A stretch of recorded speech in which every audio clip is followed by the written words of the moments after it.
You will hear a number of different recordings, and you will have to answer questions on what you hear. There will be time for you to read the instructions and questions, and you will have a chance to check your work. All the recordings will be played once only. The test is in 4 sections.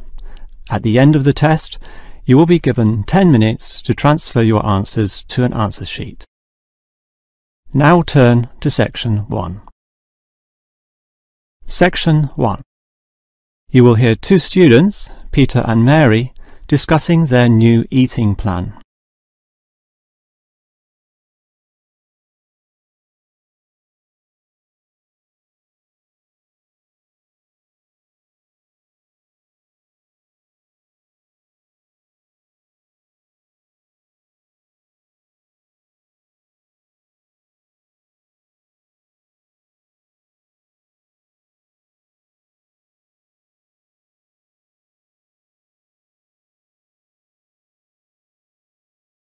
Now we shall begin. You should answer the questions as you listen, because you will not hear the recording a second time. Now listen carefully and answer questions 1 to 5. OK, Mary. I know I'm putting on weight with all my bad eating habits. That's right. Chocolate bars, pizzas, and all washed down with litres of soft drink. And with all the sugar in soft drink, I think we can say you're definitely overindulging, don't you think? I know. I intend to definitely stop drinking that from now on. And that's part of the sensible eating plan that we have agreed we need to formulate. One that we can both follow. That's right. Sensible and practical. Allowing us to indulge in some sweet foods on occasions. On rare occasions. And we're going to cut out all the pizzas and hamburgers. Well, not totally. I thought you said pizzas could be eaten once a week. You know how I like pizzas. No, I said once every 2 months. Once a week was ice cream, not pizza. Yeah, that's because you like ice cream. I prefer pizza. Peter, if you want to lose weight, you need to be disciplined in both what you eat and what you do, which brings us to the issue of exercise. That's right. So, jogging twice a week and hiking on Saturdays, right? No, hiking is Sundays, allowing Saturdays for the light walking exercise. I've investigated and discovered there are a lot of walking trails around this suburb, with many beautiful places if you just look around. So what's happening this Saturday? A walk around the city? That's later in the month. This Saturday we'll visit Pine Park. Hill Park is nicer, with great views too. Yes, but we have to travel too far to reach Hill Park, so I ruled that out, and I love the smell of pines. And what about the weekday meals? Salads every night, I suppose. No, it's important to vary the meals so that the food remains interesting and fun. The only common factor is the fruit juice, but otherwise we'll have a variety of healthy fare, from salads to fish to lean meat. I'd rather have meat every night, but you're the boss. If you want to lose weight, you'll have to accept this program, okay? Okay. Before you hear the rest of the conversation, you have some time to look at questions 6 to 10.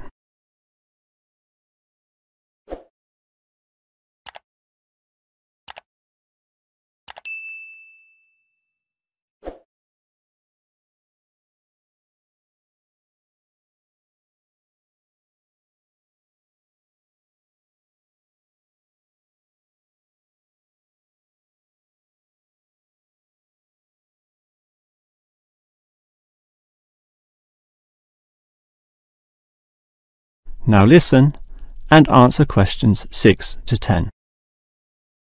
Now, Mary, you said we could have a little treat in our diet plan 3 times a week, specifically Tuesdays, Thursdays and Sundays.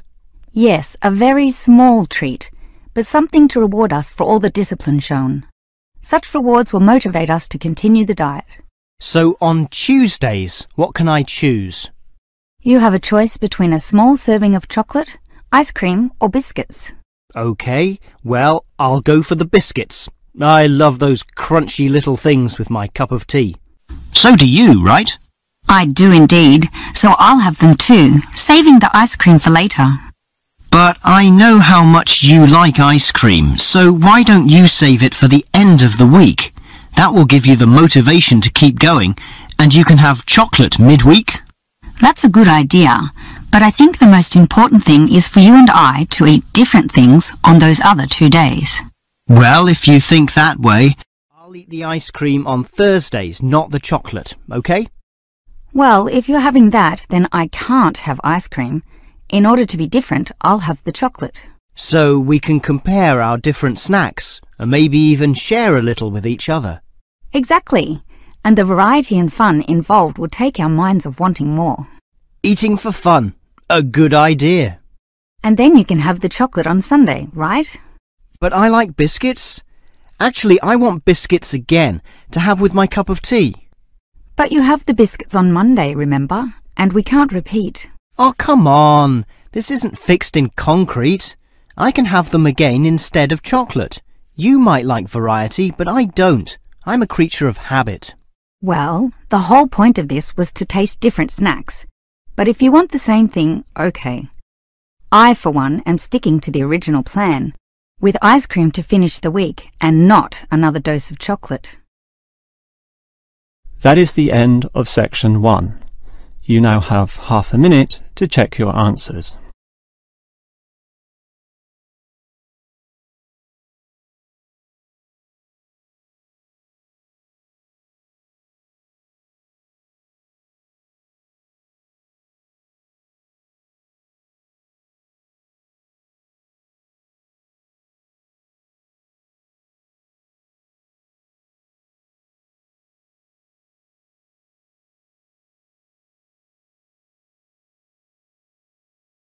Now turn to section 2. Section 2.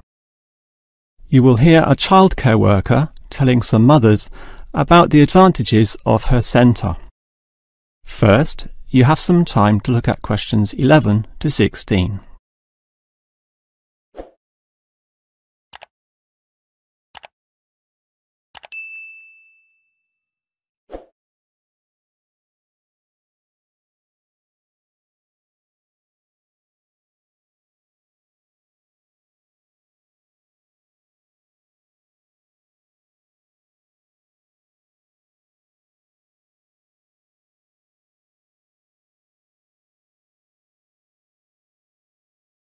Now listen carefully and answer questions 11 to 16. Hello everyone, and welcome to the Stanfield Childcare Centre. Now I know you're all new mothers and you like to cling to your children. You've certainly spent a lot of time raising them to the age of 4 and are perhaps reluctant to leave them here at our centre.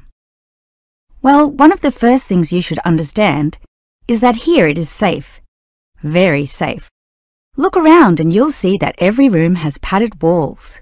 Other centres have standard painted walls, but here we have invested a lot to ensure your children will not hurt themselves when running around and possibly tripping over.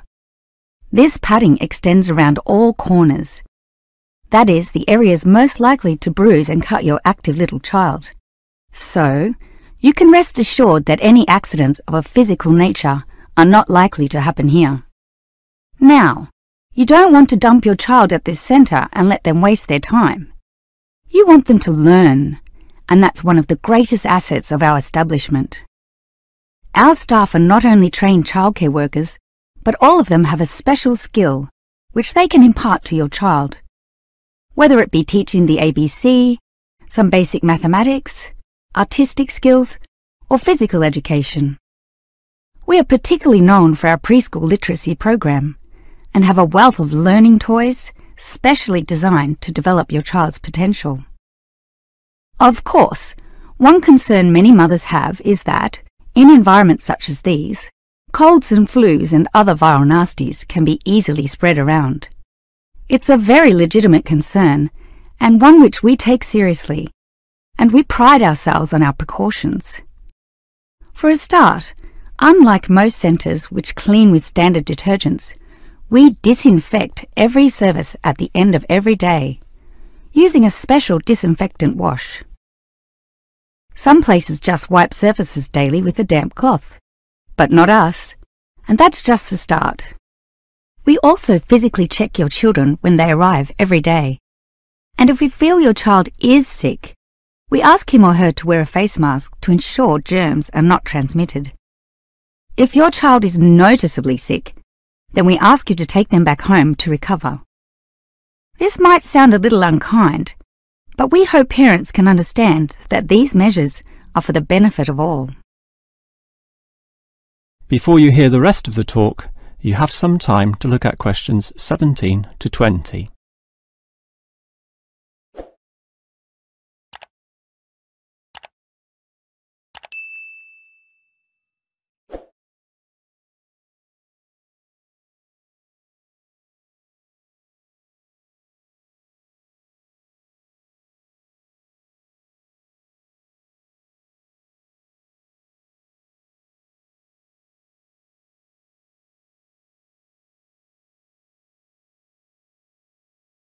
Now listen and answer questions 17 to 20.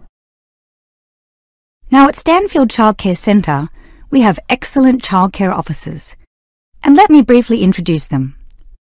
We have Susan, Andrea, Bella, Kathy, Lisa and Liz. They're all fully trained and come with some individual assets which make them even better. Bella, for instance, knows children very well, having worked here for 5 years, and Kathy has her own family, 2 little girls, so she can talk to you with first-hand knowledge of what it's really like to raise children. But getting back to Bella, she often relaxes here after work, spending long hours chatting to parents, as does Kathy in fact. But in terms of hours, nothing can compare to Andrea, who will sometimes spend the night here, staying in our overnight room. Why? Because this centre is very friendly and simply a great place to be.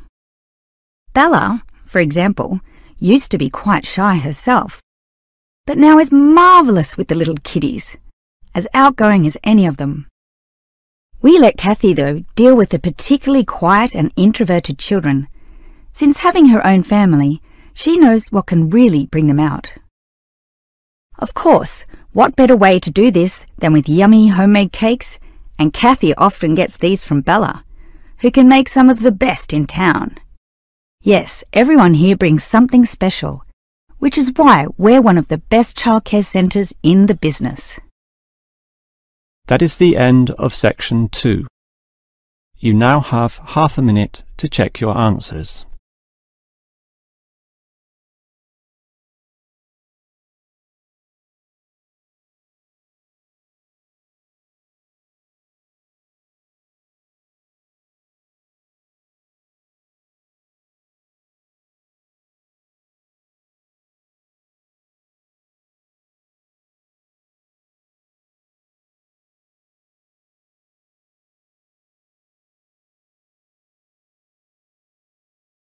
Now turn to section 3. Section 3. You will hear a student, Eric, talking to his lecturer, Miss Harris, about essay writing. First, you have some time to look at questions 21 to 25.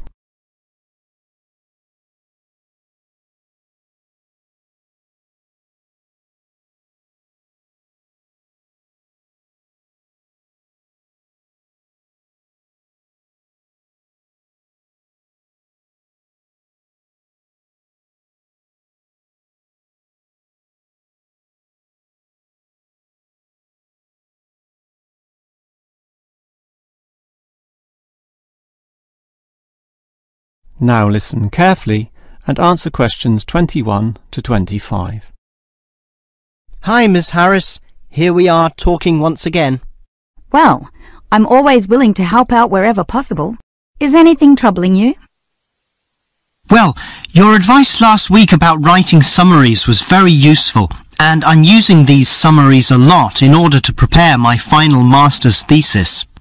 But you're having problems, right? Yes, I have a few issues to discuss. Obviously, I want a good essay, and I want to achieve high marks, but I'm not sure on the best way to start. That's an easy question. Start with a topic, but not one that I necessarily suggest, but one that you want to explore. You will always write better when doing so on a topic you are interested in, not one imposed upon you by others. Well, I'm interested in management theory. Then pursue that. However, that alone is far too broad. Break it into various current areas of discussion and relevance. Then look more carefully at one of them. Say, management and cultural differences, or management and motivation, or other aspects, such as the role of salary, group cohesion, or leadership. I would say I'm interested in group cohesion, that is, how people interact in the workplace. Well, that's a start, but you can't then just write planlessly without defining exactly what you intend to do within the area you've chosen. You'll have to think of a thesis, and this statement could be of several types. Such as what? Oh, you could argue a point, something that you believe in, or discuss an issue, looking at its various perspectives, or critique the opinions of others, pointing out the pitfalls and flaws. The thesis statement will make that very clear because it will say, in simple terms, what you intend to achieve in your essay. I see. And then I can just begin writing, right? Wrong. Huh? If your essay is going to be clear, it needs to be logical and organised, and this means you'll need an outline.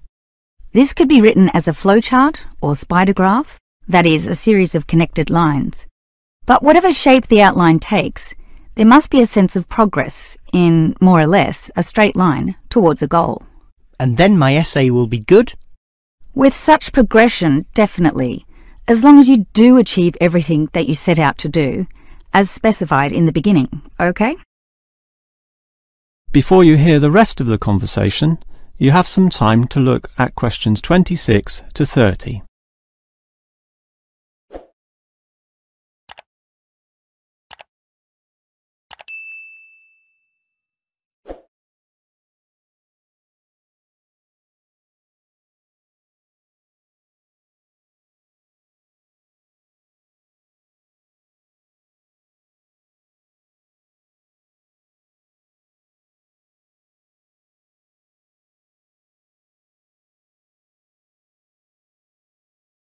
Now listen and answer questions 26 to 30. Well, Ms. Harris, your advice about essay writing all sounds very useful, solid and step by step, so I'll certainly follow that. But can you tell me in more general terms, what constitutes the best essay? Oh, there are many aspects to consider, but one of the most important is certainly original thinking. The best essays are written by people who think for themselves, and not just copy or imitate established views. I think I can do that. But remember, you can't just give a list of unsupported assertions. There needs to be support as well. A chain of logic linking each step in your argument. Right. Yet that alone is not enough. Your argument may be logically sound, but is it practically so? For that, you need examples from real life to illustrate your points or subpoints. I've got lots of examples from my course readings. I suppose I could use them. But remember, whenever you use an example or facts or figures that are not commonly known, you must give a reference. That's an academic necessity, without which your writing will automatically fail. So it's necessary to give these, right? Absolutely. And with that, your essay will be fine. But always ensure that you format it clearly. What do you mean? I mean the practical considerations, as written in the University Style Guide, such as leaving appropriate margins, using double spacing, Arial font, and so on. You see, your writing must look good as well as be good. I can certainly do that. And finally, related to the previous point, you need to respect the number of words required. Your individual lecturers will give you a word count figure, so follow what they say, making your essay neither too long nor too short. Perhaps 10% either way should be acceptable. 15% was common when I was younger, but it's a lot stricter now, and 20% would be pushing the boundaries just a little too far. I guess I can do all that. Thanks for your advice. That is the end of section 3. You now have half a minute to check your answers.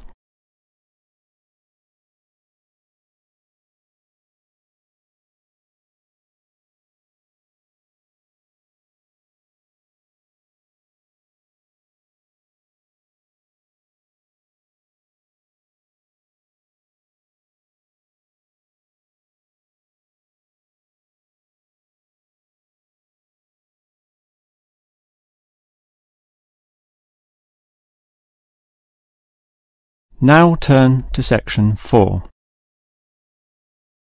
Section 4. You will hear a lecturer discussing the history of people's beliefs regarding whether the Sun or the Earth is at the centre of the solar system. First, you have some time to look at questions 31 to 33.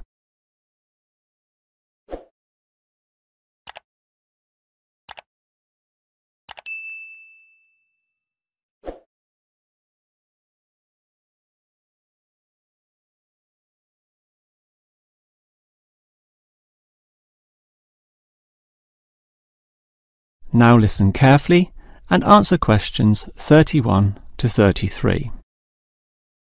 When looking at the night sky, the stars appear to revolve around the Earth, rising in the east and disappearing in the west. The Earth itself seems solid, fixed and stable, and such common sense perception suggests that the Earth is the centre of the universe.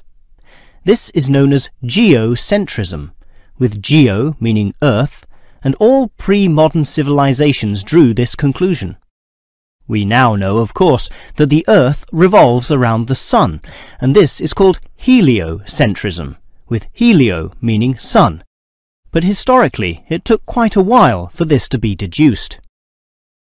As early as the 3rd century BC, an ancient Greek astronomer, Aristarchus of Samos, proposed heliocentrism, but received little support from his peers. Similarly, throughout subsequent history, isolated individuals proposed this new idea, but again, no one was listening. Geocentrism just seemed too logical to refute. Geocentrism also fitted the views of the established Christian Church, who could quote biblical passages such as, "The world also shall be stable, that it be not moved." Those who dared disagree were subject to accusations of heresy, often with dire punishments to follow. The trouble was, as the night sky was observed more closely, that simple revolution of the stars proved not so simple at all. In relation to the other stars, some steadily wandered in given directions, then sometimes reversed for months, and disappeared altogether. They were called planets, meaning wanderers. In addition, the position of the Sun and Moon altered slightly over the year, and comets, those mysterious glowing spots, would come and go. In order to predict the motion of the planets, and accurately serve the primary purpose of navigation for sailing ships, increasingly elaborate mathematical models were needed, a sure sign that something was not quite right. Before you hear the rest of the lecture, you have some time to look at questions 34 to 40.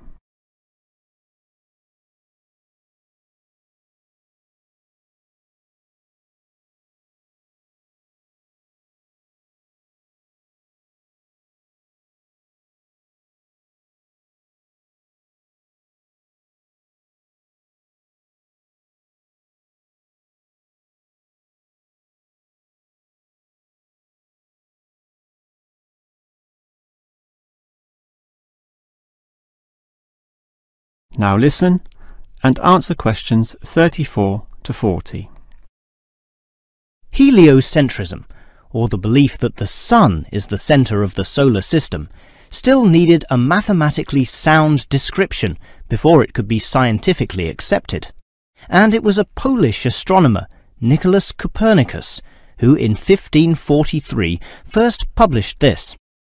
This event is sometimes referred to as the Copernican Revolution. Copernicus himself certainly feared the consequences of his proof, knowing full well it might invoke the anger of the established church. Probably for this reason, he waited until the last year of his life, when he was sick and dying, to release his findings. In addition, the preface of the book, written by a respected member of the church, stated that the model was not necessarily correct. As a result of this, there was no revolution whatsoever. In fact, the book received scant attention in the subsequent decades, apart from a few irate clergymen who angrily dismissed the whole scheme as irrelevant. Yet the following generations of astronomers did not always fare so well. The Italian scientist Galileo got into trouble, as did a fellow Italian with the surname Bruno, Giordano Bruno, who was burnt at the stake. Yet ultimately nothing could slow the spread of heliocentrism across Europe. It formed the basis of Isaac Newton's great work on the motion of the planets, a work which implied that even the sun, around which the Earth circled, was itself in motion around a common centre of gravity. No discourse about heliocentrism could finish without mentioning that, somewhat unbelievably, there still exist those today who choose to believe that the Earth is the centre of the universe. Modern geocentrism is usually the result of literal interpretations of the Bible, which is the cornerstone of these people's beliefs. They, therefore, also believe in creationism, that is, that a God created everything, and while we may smile at this, it is sobering to consider that surveys have revealed that up to 10% of British people, 12% of Europeans, 20% of the USA, and 25% of the Middle East still hold the belief that the sun revolves around the Earth. One can only wonder what Copernicus would have thought of this. That is the end of section 4. You now have half a minute to check your answers.